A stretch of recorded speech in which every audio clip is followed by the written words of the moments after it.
A do-while loop, also referred to as a do-while, is a conditional repetition structure that uses a Boolean expression to determine whether or not to perform the process in the loop. The Boolean expression at the top is what we call a pretest, and it's possible that the code between the do-while and the loop would never execute if that Boolean expression is false, because the code executes only if the Boolean expression is true and will continue as long as that Boolean expression is true. Let's take a look at an example.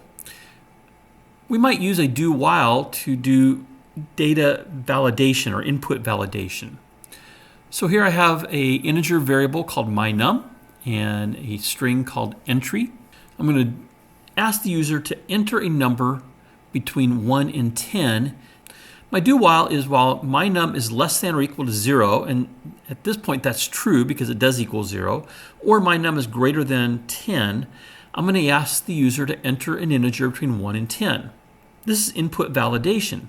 If they enter an 11, or they enter a 0 or a negative number, it's going to keep repeating this loop. So anything over 10, anything under 1. I'm going to take that value that they entered, which was a string value, as entry, and then convert that to an integer. Once they put in a number between 1 and 10, and those numbers are inclusive, we exit the loop and continue with the message box.show of thank you, your number is, and repeat the number back to them. Let's watch this run. I click choose a number, and I'm asked to enter an integer between 1 and 10. Again, if I put in 0, it's going to repeat that request.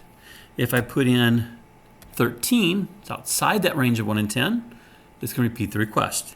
However, if I put in 7, I'm told, thank you, your number is 7. We use the do-while loop to verify the user's inputted a value within the range that we have specified. If not, it keeps asking. Here's another example. I've created a little app to do some addition practice for a student. And we're going to create two random variables here, A and B, with a value between 10 and 99.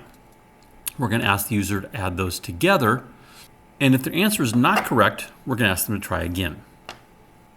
Let me run this. I'll click the Give Me a Problem button, and I'm asked, what is 72 plus 44? Now, if I get that incorrect, let's say I said it's 127, it's going to ask me to try again. I'll do something wrong again. Let's put in 569. Again, that's wrong. Now, if I get it right, so I put in 116, I'm told that is correct. And it took me 3 attempts to get that correct. If you just jumped into this video, you can see all the videos from the Programming Practicum playlist by clicking on the image in the lower right. And if you'd like to be alerted to future videos I create, you can click my picture in the top right to subscribe to the channel.